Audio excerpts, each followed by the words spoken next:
Assalamualaikum warahmatullahi wabarakatuh. Salam budaya, rahayu. Wadyabala Wijaya WT. Di episode kali ini kita akan mengulas perjalanan Islamisasi di wilayah Jawa, khususnya di tanah Pasundan, Kerajaan Pajajaran, yang ternyata yang mengislamkan wilayah Sunda di dalam struktur kerajaan Pajajaran itu bukan Sunan Gunung Jati yang dikenal dengan sebutan Syarif Hidayatullah menurut data-data catatan para pujangga kerajaan. Wadyabala, ada dua tokoh yang tidak orang banyak tahu, atau dua tokoh ini adalah sesepuh yang bergerak mengislamisasi di wilayah kerajaan Pajajaran. Era beliau berdua sangat jauh generasinya dengan Sunan Gunung Jati. Mungkin kalau dihitung-hitung Sunan Gunung Jati generasi ke-7 atau ke-8. Suatu saat akan kita ulas. Yang jelas, pergerakan islamisasi yang dibawa oleh Syekh Jumadil Kubro dan rombongan di wilayah Pajajaran, ada dua tokoh yang tidak dikenal atau jarang dipublikasikan, jarang dibahas. Yang mana ternyata pengislaman di wilayah kerajaan Pajajaran bukan dilakukan oleh Sunan Gunung Jati. Akan tetapi yang pertama adalah seorang patih. Beliau bernama Patih Mangkuprojo, atau juga disebut dengan nama Syekh Kaji Santang, karena beliau sempat naik haji, diriwayatkan seperti ini. Syekh Kaji Santang punika hingajeng pepatih Mangkuprojo hing nagari Pajajaran Sundarwang. Sesampunipun minggah ngibadah haji nami Kaji Santang, wangsul ngejawi lajeng sedo wonten ing tanah Pakuan Pajajaran. Di kisaran tahun 1283, Patih Mangkuprojo atau Syekh Kaji Santang atau Adipati Santang, beliau menjadi seorang patih kerajaan Pajajaran di era Sri Paduka Prabu Maharaja Sakti, atau waktu di usia muda asma timur beliau adalah Siung Wanara. Cerita-cerita rakyat di wilayah Sunda sana, tanah Pahriangan, Siung Wanara sangat masyhur, sangat terkenal. Nah, Prabu Siung Wanara atau Prabu Maharaja Sakti, Raja Pajajaran yang kesekian, di tahun 1283, beliau mempunyai patih yang bernama Adipati Santang atau Haji Santang, Syekh Kaji Santang, atau Patih Mangkuprojo, yang mana beliau beragama Muslim beserta rombongan dengan Syekh Jumadil Kubro datang ke tanah Jawa, dan beliau adalah asli orang pribumi, bangsawan kerajaan Pajajaran. Patih Mangkuprojo atau Syekh Kaji Santang tidak satu-satunya yang bergerak islamisasi di kerajaan Pajajaran, tetapi ada nama lain, yaitu Syekh Abdurrahman, yang mana Syekh Abdurrahman ini aslinya dari Arab, Bani Ngasim. Kalau Patih Mangkuprojo atau Syekh Kaji Santang, Adipati Santang ini asli bangsawan kerajaan Pajajaran, tetapi Syekh Abdurrahman adalah orang Bani Ngasim atau orang Arab. Syekh Abdurrahman juga membantu Raja Majapahit pertama sebelum Majapahit berdiri, buka alas babat alas di wilayah Pajajaran bersama Raden Djoko Tanduran, atau nanti yang dikenal dalam babat-babat catatan para pujangga kerajaan dengan sebutan Prabu Brotono atau Prabu Sesuruh. Di sejarah-sejarah umum dikenal dengan sebutan Raden Wijaya, pendiri Raja Majapahit. Sebelum Majapahit berdiri, ternyata Raden Wijaya atau Prabu Sesuruh dengan Syekh Abdurrahman dan Kaji Santang buka alas di wilayah Pajajaran.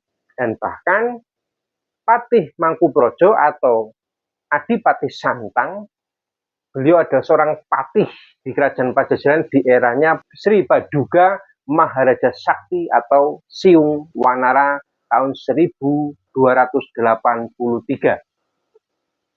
Islam sudah mulai masuk bergerak di kerajaan Pajajaran.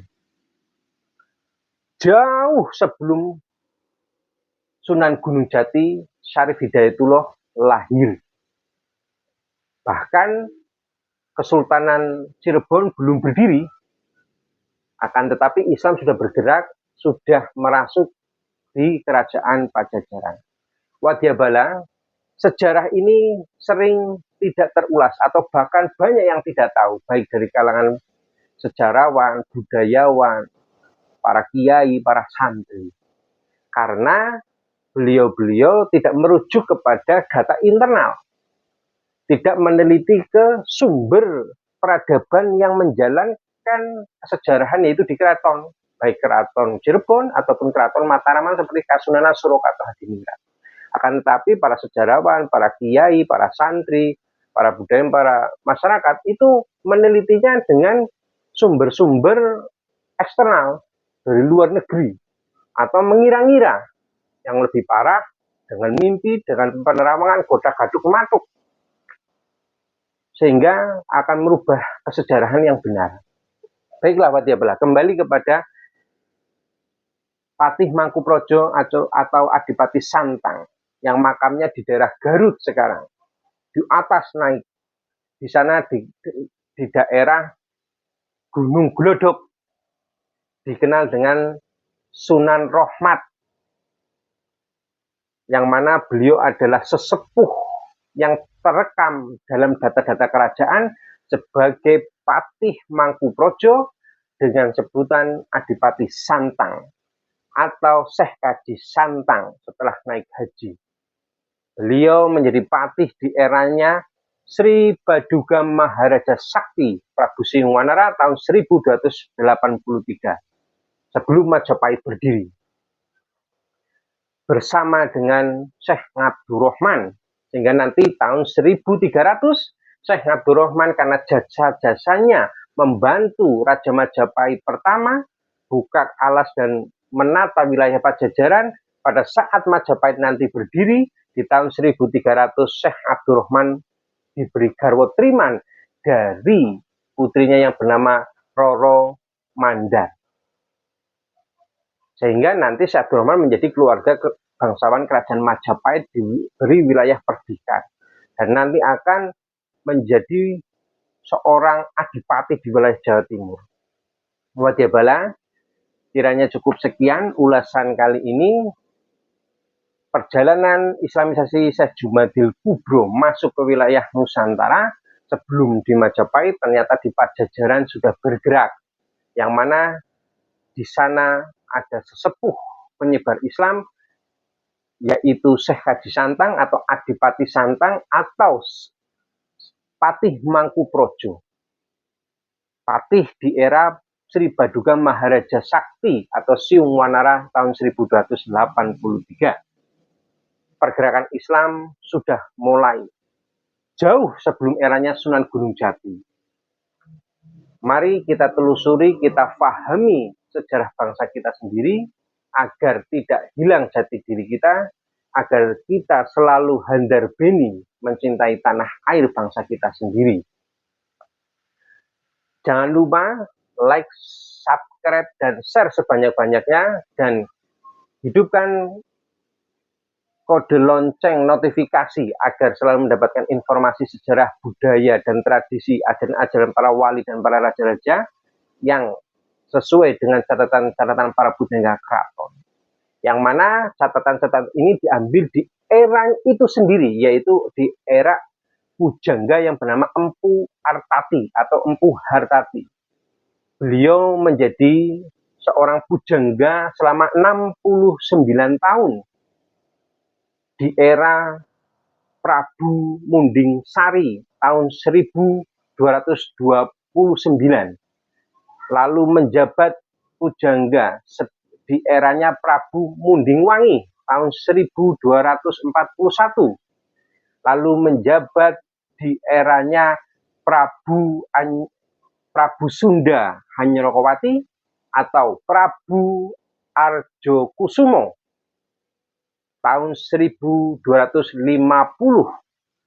dan menjadi pujangga di eranya Sri Baduga Maharaja Sakti Prabu Siungwanara tahun 1283. Bahkan sampai di era Prabu Sesuruh atau Prabu Brotono yang dikenal di secara umum sebagai sebutan Raden Wijaya, pendiri Raja Majapahit. Empu Hartati atau Empu Artati adalah pujangga kerajaan Pajajaran hingga ke Majapahit. Catatan-catatan beliau tersimpan dalam keraton dan disadur ulang oleh para pujangga-pujangga keraton hingga di eranya Raden Ngabai Ronggo Warsito atau para pujangga lainnya. Karena di Keraton Kasunanan Surakarta Hadiningrat tahun 1965 nanti ada gegeran, yaitu penolakan sewa praja, sehingga nanti keraton jajaran struktur kerajaannya dihapuskan karena ada pergejolakan politik, patih dan rajanya diculik. Di lain kesempatan nanti bisa kita bahas. Kurang lebihnya mohon maaf apabila ada kata-kata dan informasi sejarah yang berbeda. Silakan sampaikan kritik dan saran di kolom komentar dengan bijak agar lebih menambah hasanah keilmuan dan kesejarahan Wijaya WT. Wadyabala, salam budaya, assalamualaikum warahmatullahi wabarakatuh, rahayu.